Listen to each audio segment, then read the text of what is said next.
Yeah. Good morning. Good morning. We're happy that you're here to join us today for our book club, The Story Behind the Story. And the book that we're talking about is Lassoed by Marriage. And this week we have Rebecca Jepson joining us, who wrote Highbrow Hoodwinked. It's one of my favorites so far. Yeah. And we're just very happy to have Angie Breidenbach here with us again hosting. Thank you. I am just delighted to be here and to have the opportunity to share all of my sister authors with you. And today's story, we are doing the book, The Lassoed by Marriage Romance Collection from Barber Publishing. And today's story, as you heard from Heather, who is in the Greatest Gifted Scripture Supply store over in Pueblo, Colorado, and her book club is there, and we're online with all of you. And I'm excited to share with you my sister author, Rebecca Jepson, and I'm going to tell you just a little bit about Rebecca. Rebecca is a homebody who loves to write and read a good book, and she loves a good cup of freshly ground coffee and all things autumn. She dreamed of being a writer since she was 13 and has been creating stories ever since. She's traveled quite extensively to places that inspire her stories. Her favorite destinations include Russia, New England, and the Alaskan wilderness. She lives in sunny Reno, Nevada, with her software engineer husband, Mike. And I'm just thinking this is so much fun because she and I have a lot in common. Both of our husbands are named Mike, both of us love to travel, and both of us are from Nevada originally. I just happen to live in Montana. But let me tell you a little bit about her story, A Highbrow Hoodwink. Colorado, 1883. Katie has made her share of mistakes, but she doesn't consider her son to be one of them. Now his uncle is proposing a marriage of convenience that will conceal the child's true parentage and avoid a family scandal. So welcome with me, please, Miss Rebecca Jepson, coming to you from Reno, Nevada. Take it away. Hi. Good morning. Good morning. It's so good to see all of you there in Pueblo, Colorado. I've never been to Pueblo, but would love to visit sometime. The pictures I've seen of it, Come on out. I especially love the pictures of that river walk, Arkansas River, I think. Yes. It looks so peaceful at night with all the street lamps reflected on the river. What's that? It is absolutely beautiful. I believe you. It looks like it is. Sadly, the only real landmark I've been to in Colorado is that Four Corners place where you can put your hands and feet on 4 different states at the same time. So I think I had 1 foot in Colorado. But yeah, and that is sadly because it's not that much to look at, is it? It's very deserty there, yes.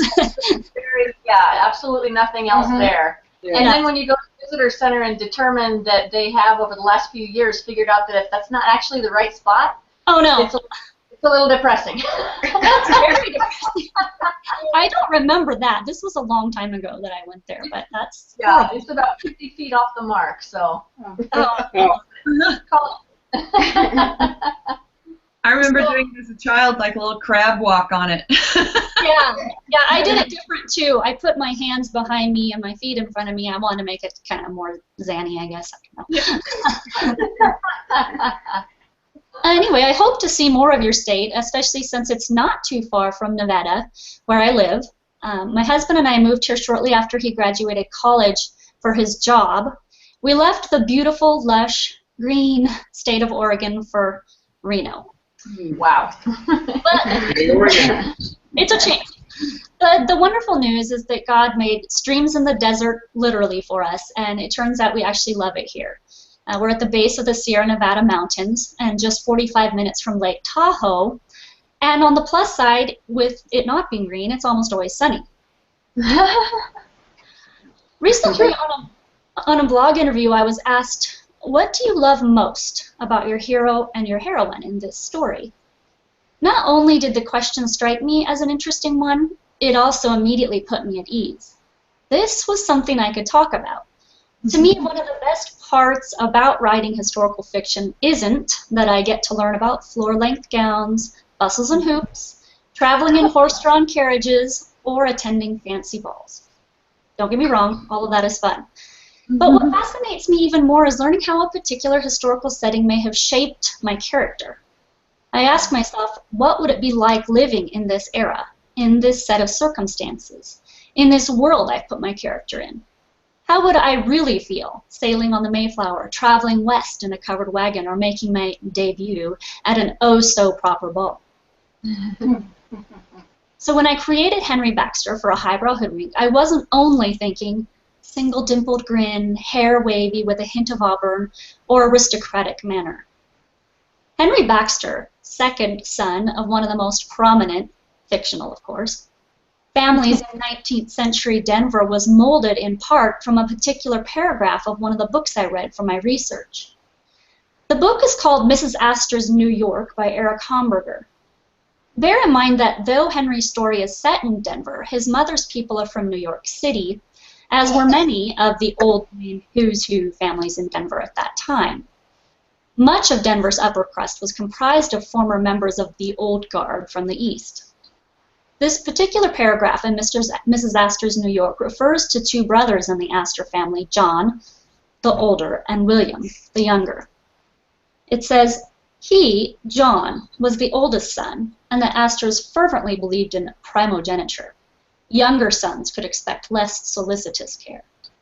While his older brother began to work in the offices of the Astor estate, William graduated in 1849 nearly at the head of his class, and was allowed, perhaps encouraged would be a better term, to spend several years traveling in Egypt, the Holy Land, Turkey, and Greece, returning with an enthusiastic amateur interest in Oriental art and literature.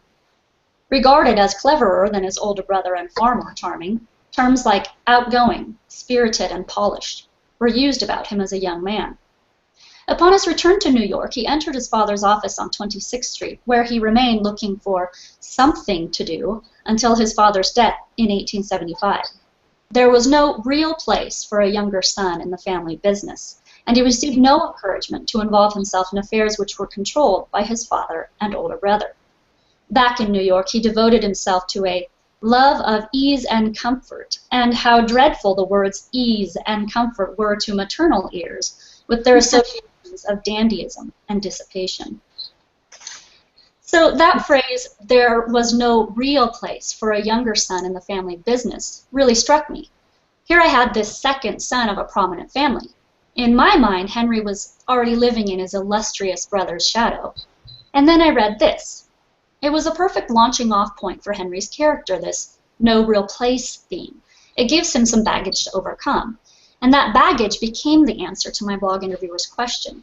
I like how Henry, formerly a black sheep, steps up and fills his brother's vacated shoes. He does it with competence his family did not think him capable of. Underneath his prior, couldn't care less exterior, there is a beating heart, an honesty with himself and others that runs deep. Now with Katie, what shaped her most was her disgraced status as an unwed mother.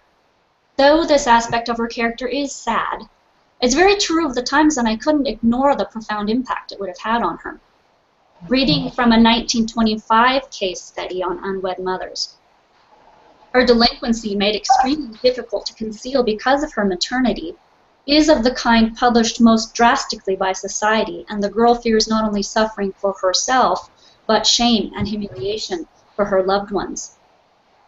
Quoting from a Bureau social worker in 1957, the primary reason that a girl gave up her baby was not because she was unable to take care of it or did not have feeling for it, but rather because she wanted the baby protected from its illegitimate status. Excerpt from a book called Strangers and Kin by Barbara Melosh. Stigma is written on the body as the young woman's pregnancies mark them as illicitly sexual. Recounting her stay in a maternity home, Carol Schaefer recalls the resident's preoccupation with stretch marks. We were all concerned whenever a little line would appear. We were terrified that stretch marks would brand us forever as unwed mothers. A woman named Margaret Moorman, when her doctor told her that stretch marks would remain after she gave birth, said, "I hadn't realized there would be visible scars. I had been told again and again that I would give my baby up and put all this behind me. How could that happen if I, like Hester Prynne with her scarlet A, bore the sign of my disgrace forever?" And as late as 1963, we have this statement from a paper written by a social work student. Our society just does not accept illegitimacy. So clear back in the 19th century, there's no doubt Katie would have faced a very real shame, very real shunning by polite society. Mm-hmm. Any guilt she felt over her past would have been magnified 100 times over again by the disgust of those around her. Henry's view of her at first and his mother's view of her, and of Georgie too, are, I think, completely realistic to that time. I also feel that the burden Katie carried over her past is completely relatable to us today. Everyone, if we're being honest with ourselves, has things in our past that we're not proud of. And Katie's story gave me the perfect opportunity to communicate something very special. For several years, my husband and I were youth shepherds at our church. One Sunday morning, the youth pastor taught this beautiful lesson on the passage in Acts about the Apostle Peter's vision of the sheet of unclean animals being lowered down from heaven. The words he spoke that morning rang in my ears on the way home. And later, when I was thinking about Katie and her view of her past, the tremendous shame she must have felt during an era when unwed mothers were truly treated as ruined, I remembered those particular words spoken first to Peter, then later to a group of high school students on a Sunday morning.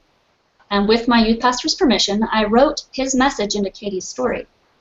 I wrote one phrase in particular, paraphrased from Scripture as if it were a deep, assertive, powerful command from God himself. Do not call unclean what I have made pure.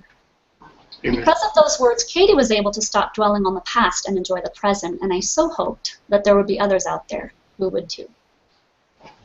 But there are some things in the past that shape us in a fun way, aren't there? When I was a kid, I had this huge imagination. I'd make up all kinds of crazy stories and then recruit my siblings to act them out with me. There were 5 of us, so I rarely faced a shortage of recruits. People started noticing my vivid imagination and would tell me, "You'd be a good writer." To some ears, that comment might not have gone very far, but oh, did my ears ever perk up. And one day when I was 13, a school librarian from our church gave me a brochure about a written and illustrated contest for students. I took that brochure home and pored over it. I looked at it over and over, just dreaming of winning the contest. I wrote my very first book, then and there, a sad saga about a character called Benny Norval. His story is called Benny Norval and the New Baby, and I actually brought it with me to show you today. Oh, fun. Disclaimer though, I did the artwork for the book when I was 13, then redid it a little later. This is the later version because the original artwork didn't hold up so well. But the character Benny is the same. Can you see this okay? Oh, yeah. Cute. So this is Benny, and as you might be able to see, he is dreaming here, daydreaming, about the baby that his mom will have soon, and he obviously is really rooting for a boy. And here's kind of why. You can see he has several older brothers here, and he always wants to be, the big brother of a brother. And there's something else that's troubling Benny. You can see his family, all their antennas stick up nice and straight, but Benny's droop downward very strangely. Okay, so there's a whole adventure that happens with Benny, and I won't subject it to you today. Subject you to it today. But here toward the end, his mom has had the baby, and he's following his dad up the stairs to meet the new baby. And as you might be able to see from his drooping posture, the baby is not a boy. Oh. But Benny's story does have a happy ending because he is so excited when he sees his new baby sister that she has droopy antennas just like How cute. Well, poor Benny did not win the contest, though he held his own and received a very respectable Top 100 award. But my dream continued to grow. So did my love of reading. It started, funnily enough, even before I learned to read. At night, my mom would read aloud to us kids while my dad was away at work. He was a fireman, so he'd be gone for 24, sometimes even 48 hours at a time. I'm guessing Mom read to us to keep her own sanity. She read children's classics like the Laura Ingalls Little House books and The Secret Garden. Then when I was old enough to read on my own, I devoured the Bobbsey Twins, Boxcar Children, then on to Trixie Belden and Nancy Drew. When I was a teenager, I couldn't get enough of the early Christian fiction authors like Janet Oak, Gilbert Morris, Michael Phillips, and Judith Pella. They really inspired my dream of being a writer. Since then, it's been quite a ride. There have been highs, lows, discouragements, and oddly, things that I thought were setbacks that somehow turned out to be blessings. So I wanted to take this chance to encourage any of you who, like myself, and Rapunzel from Tangled, have got a dream. The route to its fulfillment will probably be different than we pictured, God's timing and ways often being different than our own. I have no secret formula for the journey, just cry out to Him. When we're at a loss, He knows about doors and pathways we never would have imagined. Jeremiah 33:3 says it best. Call to me, and I will answer you, and I will tell you great and mighty things which you do not know. I am so thankful for this chance to be here with you, awesome ladies and gentlemen. And I'm so glad you've taken the time to read these novellas and come out today to chat with me. And I'd like to give you a chance to ask any questions you might have. Awesome. So go ahead and ask any questions, folks, over there, and I'll do my best to flip-flop the camera back and forth between the book club and Rebecca. What questions do you have? I didn't really have questions, but a comment. In reading all these, yours seemed to be the most realistic. Oh. I could understand a woman saying yes to give her boy a chance to live better, and I could understand the man falling in love with the boy and then in love with her. It all seemed very realistic. Oh, thank you. I appreciate that. I think that, as I kind of hinted at before, I think that sort of came from the research that I thought this really could be a case that could happen back then. There were some bizarre things people would do to conceal a child's parentage. In fact, this one was mild in comparison to some things people tried to do. I really, really love the story that you wove in from the Bible with the, you know, referring to the make nothing unclean that I have made clean. I just, it's refreshing because we do that to ourselves so often.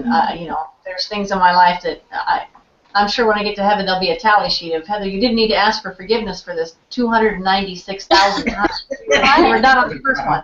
But we do that. And so that just really hit home for me personally, but also in the realm of being able to move forward. I just think that's really beneficial thing to include in this. So I like that. Oh, that means so much to me because that's the heart of what I wanted to communicate. The stories are great and I love them, but the heart is I want to communicate truths from God's Word that help people. And I wish I could take the credit for that illustration, but like I said, I heard it from my youth pastor first, and he did an awesome job of that. When he said that to the youth in that voice, he said, "Do not call unclean what I have made pure," and it just really struck me. So I'm glad that it spoke to you too. Well, take the credit for paying attention in class and for sharing your life application with the rest of us. Yes. I have another question. Reading your background and the places where you've gone to research, none of them were Colorado. No. And this story could have been put anywhere. Why Colorado? I think because the publisher Barber, they look for a certain era and they look for kind of a prairie romance. They want you to be kind of in the West. And I needed to be near a major city for the setting of the story. And to be honest, the only major city my agent and I could think of in the West at that time period was Denver. So that's why it ended up in Denver. Okay.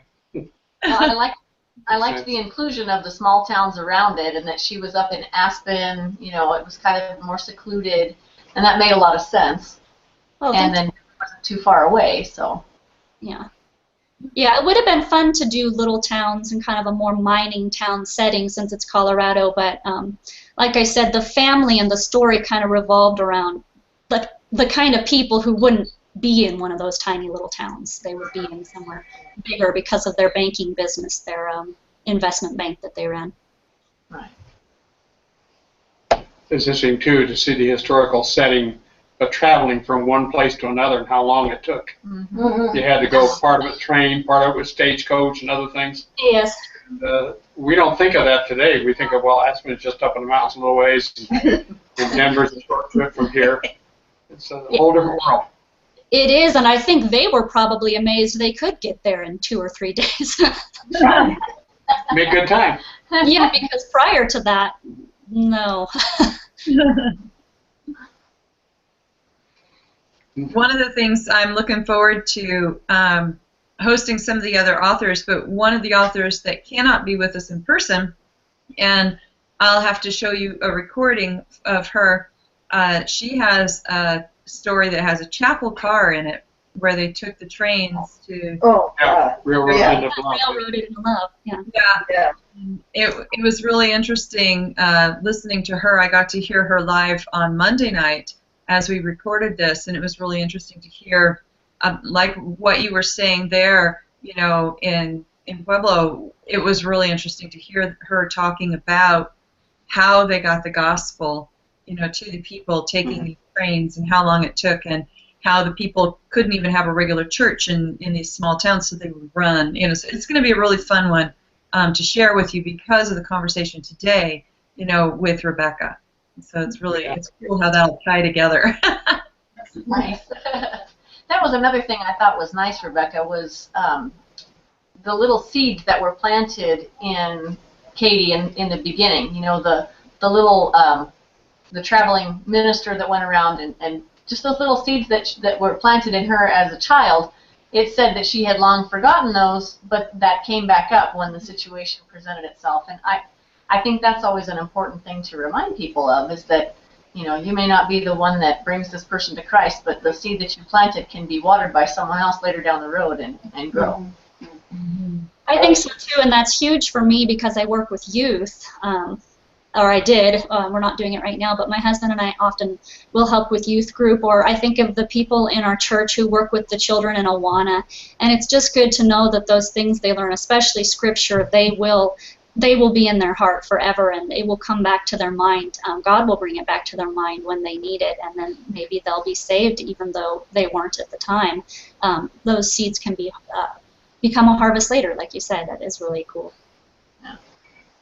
It was interesting to see the twist you put in that story at the end of the mother had someone that she loved before she married her husband. Yeah. And he comes back into the story and they take off and elope and head off to... I think it's just sort of a surprise right at the end. I'm glad you liked that. That was kind of a fun one to do. I enjoyed writing about the mom. I thought she kind of was the bad guy for a while. Yeah, she kind of was obnoxious for a while, but I tried to keep her with an underlying good heart, and it was fun to give her a happy ending. Yeah. And that was kind of her job. I think you wrote that well, because that was her place to be that way. Yeah, you have to have some kind of difficulty. So. Yeah. What other thoughts and questions do y'all have? Well, I'm trying to remember. I'm not quite sure, but the author could tell me. Wasn't this girl in love with the older brother at one time? Had the one that she had the child with? Mm-hmm. I think I recall it. You only had one. She had an infatuation with the one Yes. that eventually married her. She had that's a perfect word, as I would consider her infatuated with the older brother. Just very young, and he was just very good looking and very rich, and I think she just was infatuated with him, but I think her love for Henry was more gradual and became more of a deep love, I think. Wasn't it clear back in the beginning, though? Didn't she really like Henry and went out with his brother? No, I don't think she'd ever. The first time she met Henry was when he came to tell her, "I'm the brother of George's father." Yeah, she didn't know him.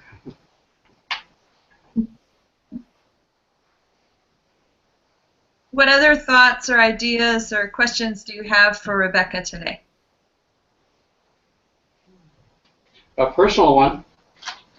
when I read the story at the end there, it mentions your husband Yes. and where you live and the places you traveled. Are there children?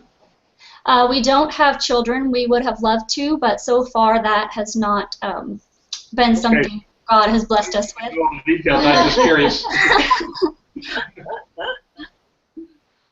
Along those lines of at the end there with your background, have you actually been to Russia? Yes. Oh, how exciting! Where? Moscow. Nice. What were you there for? I was there on a mission trip, and I worked in, we were building an orphanage there. Wow. Nice. It was fun. How long were you there? 4.5 months. Oh, that's. Do you speak Russian or anything? I do speak a little Russian, yes, not fluent. That's awesome. We were in the store not this past Saturday, but the Saturday before, right when we opened. Our first group of customers was a local pastor's wife and 3 gentlemen from Russia. And they had never seen a Christian bookstore ever. Oh, and really? They were completely blown away by it. And they were here an hour and a half. And the pastor and his wife were missionaries in Russia for 9 years and did they had a Bible college there and taught in a seminary. There were actually 4 men, but one of them was up in Denver that day. And they were coming through on their way to California for some kind of a seminar for pastors. And so these were 4 of the men that had graduated from the seminary and helped them open a church plant there 10 years ago. And so they were here in the country. You can't go to California and not come to Colorado. I mean, you're in the country. You have to try. So it was such an amazing thing, and to see how just how excited they were to see like the vast array of books. That's not really something that they have access to. No. And they live in a city of 1.3 million people, and they've never seen a Christian bookstore before. Yeah. It was really. They didn't have anything like that when I was there because of communism for so many years, and the Christian pastors there, a lot of them had been imprisoned for their faith. It was very humbling to see the depth and level of dedication of the Christians there. And when we would go out and pass out Bibles just randomly on the streets in the metro, you'd hand them to someone sometimes, and they would start crying and hug you and cling to that Bible because they didn't have one. That was hard to find. It's amazing the things we take for granted, right, in this country. They used to, when they'd meet in the underground church, they used to, if someone had even 1 page of scripture that they'd found or gotten somewhere, everyone would copy it and write it down, and then they'd just get together, and instead of, there wouldn't be a sermon, they would just read their page or read however much of it they could, because they were so starving to hear God's word during the communist. That's just We got amazing. bookshelves full of Bibles. Right. I probably at any given time have at least 500 Bibles in the store, and still there'll be one person who I can't. Well, I want it in purple. Well, I want it in large print. Well, I want it. Yeah. We are so spoiled. Very, very spoiled. That's true. I was just at our local bookstore here in Missoula yesterday, and it was kind of cute, but it goes along with what you were just saying, Heather. There was a gal who came in. She was buying a Bible for her 23-year-old son who loves reading the Bible. She's used to reading it in King James Version, and she was trying to buy a Bible for her 23-year-old son, and she wanted to know, why are there so many different versions of Bibles? And I said, one of the reasons for that is the same thing of what Martin Luther did, that he translated the Bible into the words of the people. Well, what you're seeing from King James to New King James to Revised Standard Version to NIV to CEV to all of these different things is you're seeing the vernacular, you're seeing the words of the people today. And so it's really important that when you're buying a Bible, and Heather, I bet you can attest to this, buy a Bible for the age group and the language that person speaks today. Yeah. Because if you try to put somebody into, like for instance, in the Lassoed by Marriage, romance collection, we're writing in the late 1800s for the most part. and the King James, and there was like 2 other versions available depending on the year and the location that you were at. And they spoke that language very easily. They spoke the more archaic English. We don't speak that today. And it's really important for anyone listening, for viewers, for anybody who sees this video later, when you're looking for a Bible, look for a Bible in the language that you will connect with and understand. And that could be more modern English. It could be that no one's ever seen the Bible before and they need a more simplified version like the Message. And as they get stronger and stronger in understanding and wanting the more meat of it, then you can go into some different versions. But for the people, you know, that are searching, wanting to know, don't try to start them off with something that's extremely poetic or much more difficult verbiage that wouldn't be used in, because therefore is not a word we use, therefore. You know, and thus and thee and thou. You know, so you want to use it in the language that the person will actually read it. It's kind of nice, and when you say that, I'm having a memory of a customer who came in a few weeks back, and she was coming back to church after many decades of not going to church, and the church that she goes to uses King James, and she decided that it was important because that's the language they were speaking, for lack of a better term, and she just sat down and prayed. She said, Lord, if this is the Bible that I'm supposed to read, then help me understand. Yeah. And she did, and so, you know, we can't put it past the Lord to help us understand whatever we're given. And Rebecca said, even if it's 1 page, we have a book by a local author in our store who grew up on a Native American reservation, and he did not have a Bible, and he, as a punishment, was made to clean a back room of his mother's house, or his grandmother's house. And he came across this desk drawer that just had shards of paper. It was just all kinds of paper that had been torn up and just not discarded.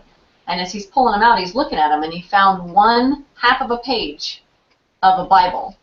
And it happened to be the book of John, and he accepted the Lord right then and there. So you can use anything. It's amazing. I have a question for Rebecca and for Angie both. You can take turns answering this. But Rebecca, you were talking about all the authors that you read when you were first getting going reading. Yes. And a lot of them I recognize. I've read some of the same ones. But what are you reading today? What are some of your favorite authors? Oh, okay. I like Julie Clausen. Let me see. I'm just going to look over at my shelf here. Lynn Austen, Tamara Alexander, Angela Breidenbach. Aww. You better say Angela. Yeah.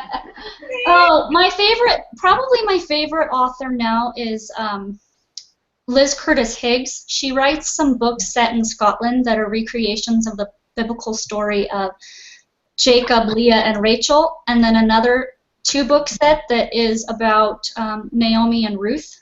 And I have read and reread and reread. Those are very good books. Another one, Alison Pittman, very, very good writer. Mm-hmm. Mm-hmm.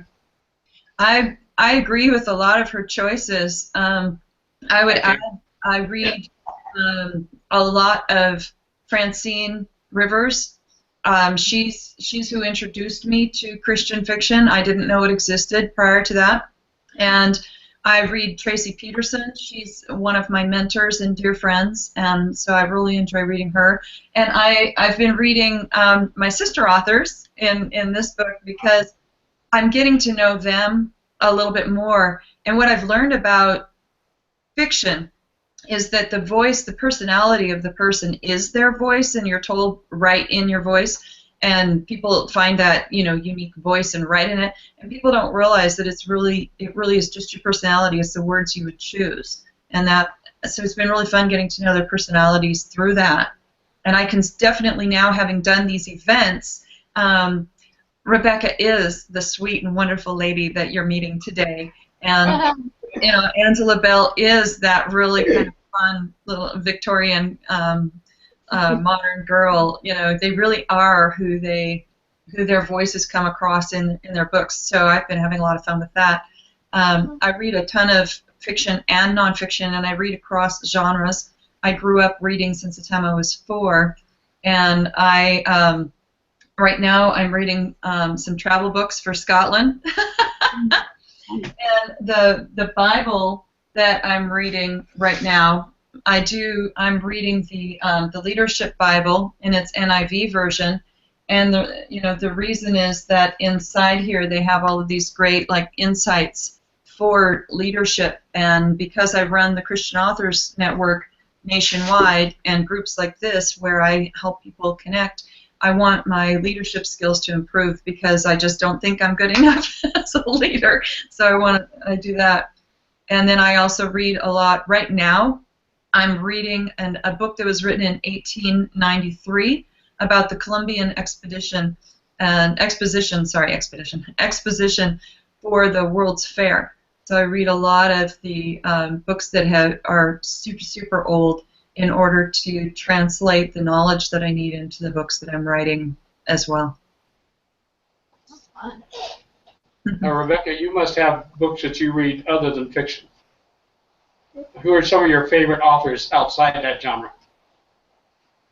The thing that I read the most that's not fiction is Beth Moore Bible Studies. I pretty much devour those, and she has the Bible study has a lot of her writing in it. I read Elizabeth George books. They're geared for women, and they're not self-help books, but they're really good books for just helping you be a better Christian, closer to the Lord, better wife. So I like those. Other than that, what I would read that's nonfiction would be kind of like what Angela said, where I'm doing research for my book. So I've read a lot of old diaries, and I just love them. So that's pretty much it. Where do you find old diaries? What? You have to really dig. So I found, as convenient as the internet is, and I do a lot of research online, there's nothing that can replace going to your local library, telling your librarian, okay, here's my dilemma. I need to write a book in this year. It needs to be on this topic, and I have gotten so little from the internet, and they take you right to the spot on the shelf that has this huge series of diaries, and you never would have known they were there. So basically, my recommendation, if you want to read old diaries, is to make friends with your local librarian. Yeah, okay. Yeah, good idea. I agree.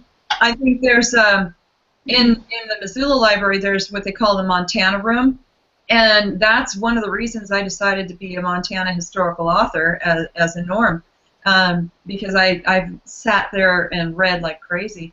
But I've also gone down to the Pennsylvania State Archives and the Pennsylvania State Library so I could research for a future book, and sat there for 2.5 days on microfiche and going through all the old stuff that I could find, including maps. I have so many pictures of maps. I love map reading, and you wouldn't believe the kind of stuff you can get from maps. Rebecca, would you mind if I showed your website and stuff now? First, tell us a little bit about some of the other books. Sure, please do. Okay. So I'm going to put it on me just so I can show my screen, and so Rebecca can. There we go. So Rebecca's website is RebeccaJepson.com, and she RebeccaJepson.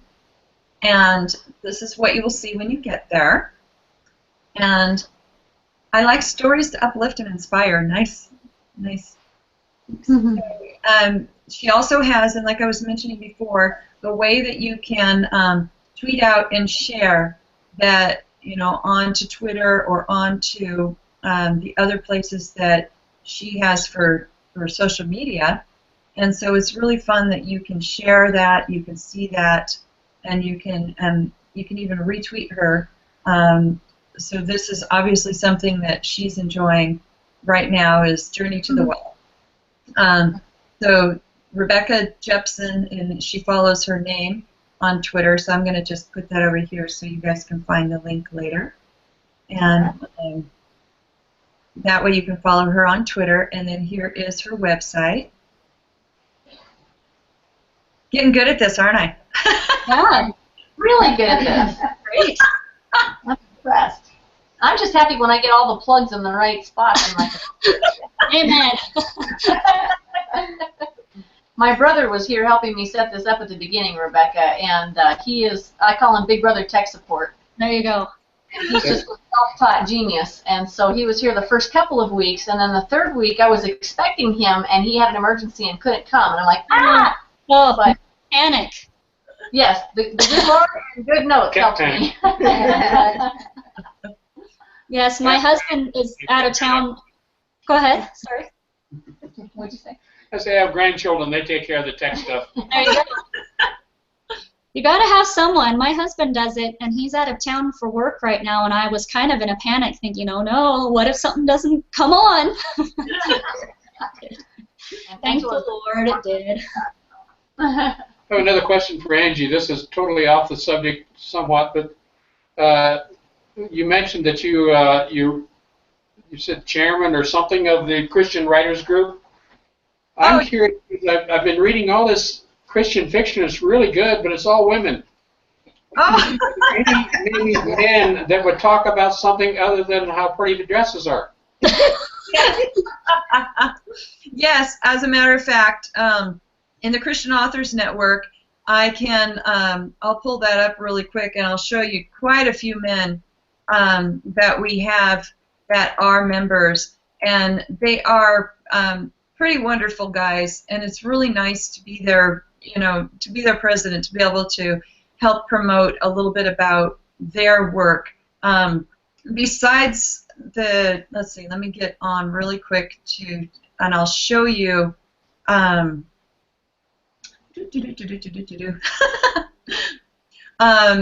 actually even have a canned speaker bureau, which is if you want to have more speakers come and visit and things like this, I can bring you more, and I can bring you some men, which is a really nice benefit. Yeah.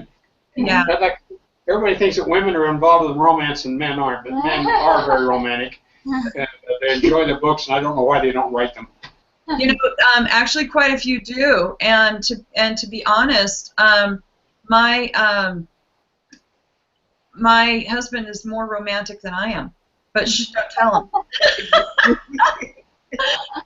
He remembers birthdays and anniversaries, and just last night he was asking, you know, when our son's birthday was, and I got mixed up in the dates because I don't even know what day it is, and I'm like, oh my goodness, that's, you know, that's tomorrow. And so he's much more romantic, much more thoughtful than I am at all. You know, I don't know why that is. I think men have a much more hidden veneer. They, you know, we don't realize how really romantic and beautiful their hearts are.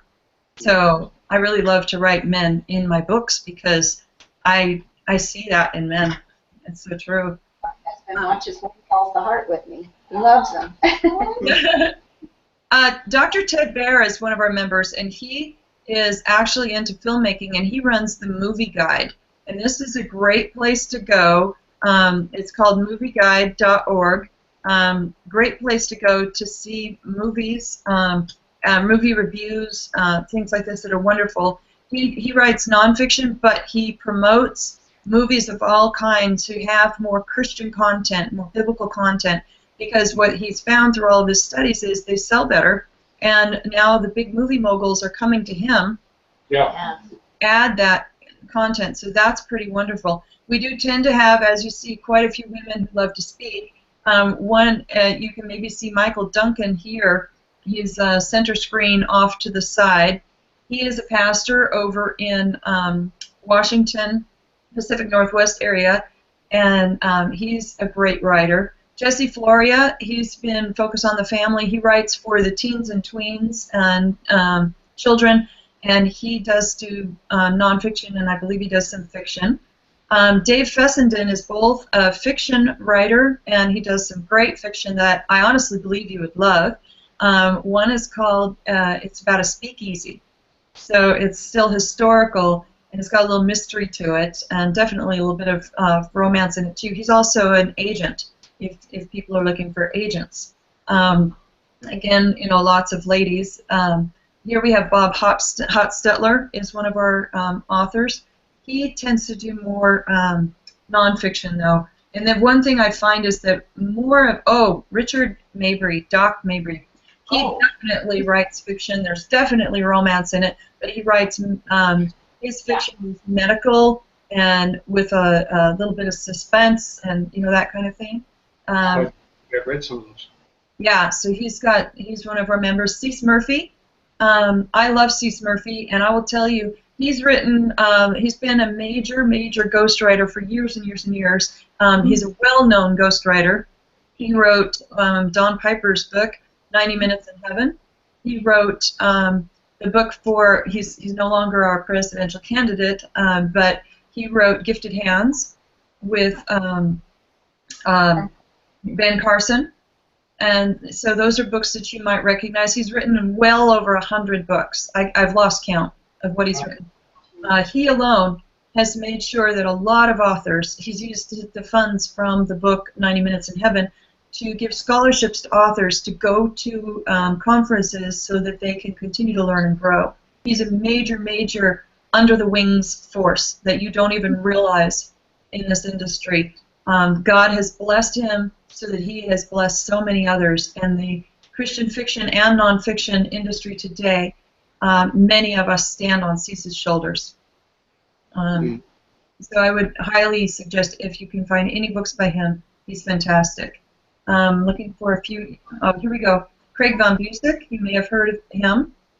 He does a lot more of articles and nonfiction and things like that.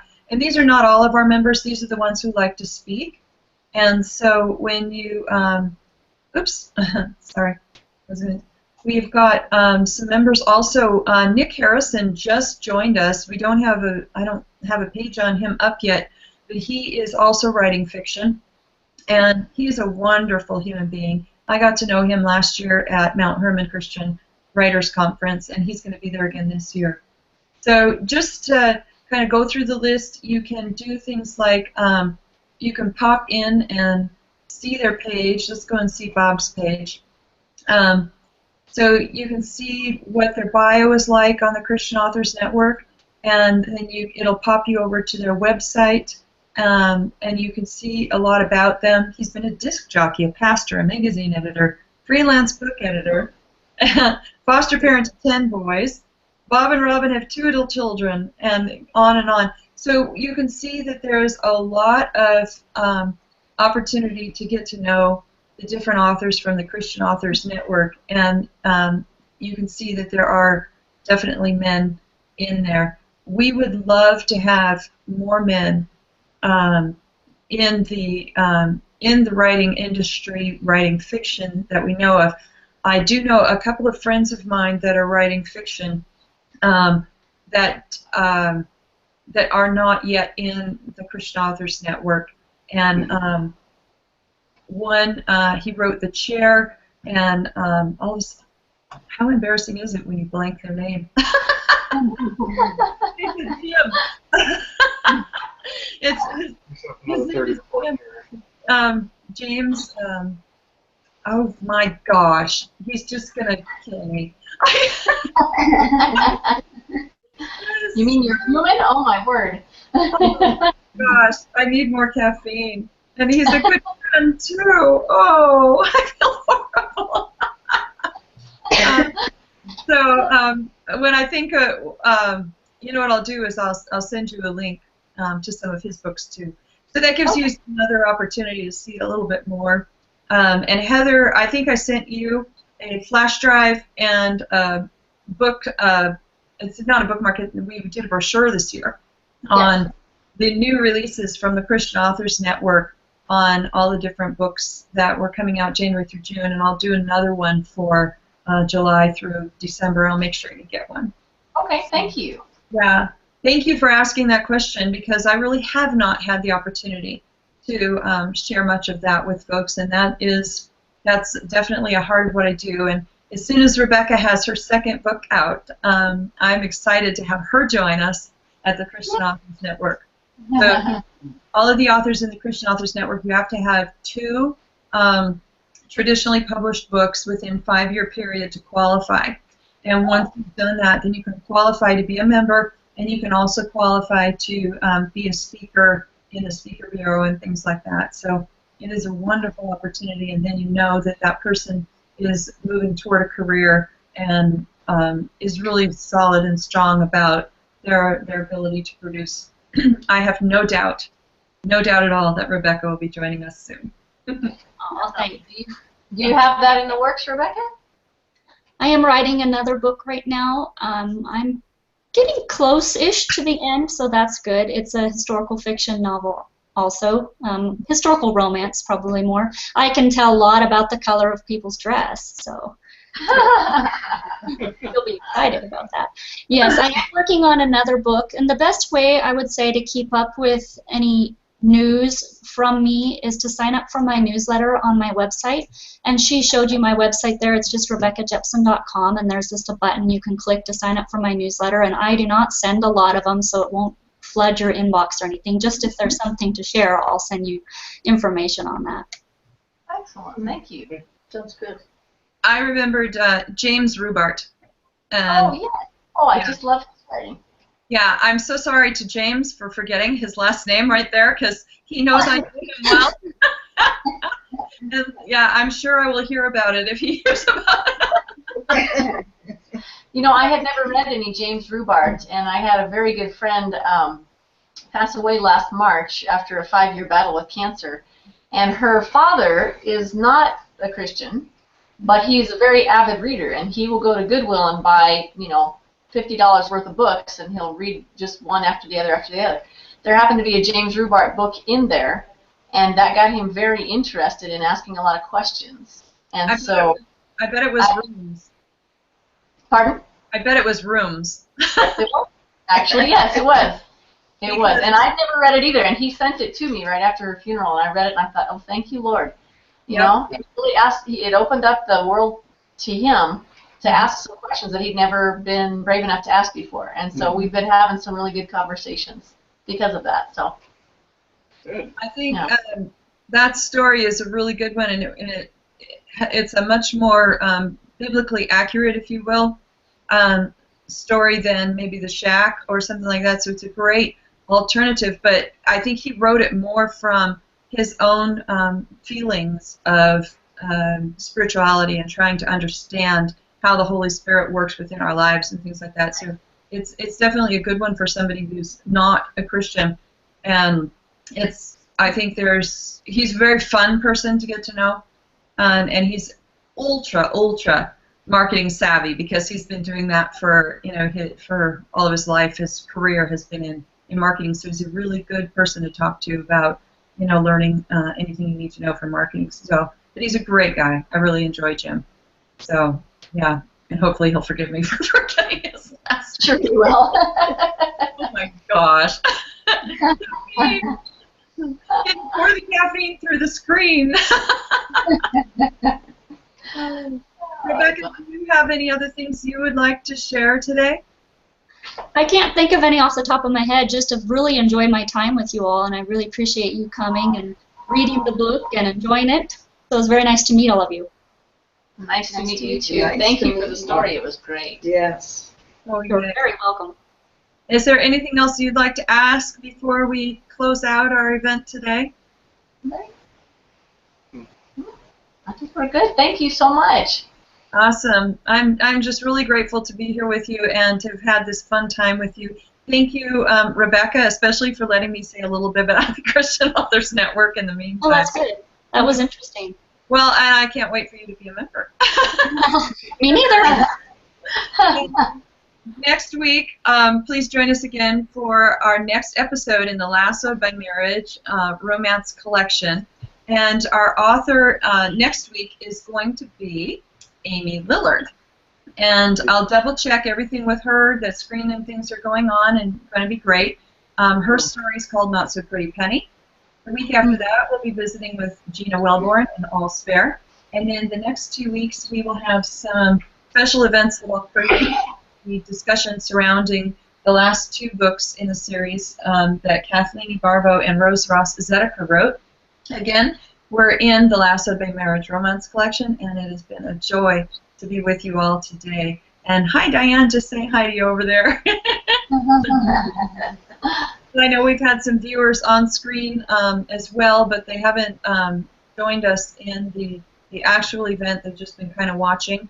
And if anybody has missed any of these events, you can join us in watching past events over at the Lassoed by Marriage author events on YouTube. We have all of the events are being recorded to there. So if you missed any previous ones and you want to catch up, it's a really fun way to meet the different authors, see their different personalities, and learn about the story behind the story. So thank you again for having us, Heather. It's been awesome. Thank you. Thank you. Thank you. And we'll see you next week. Bye-bye.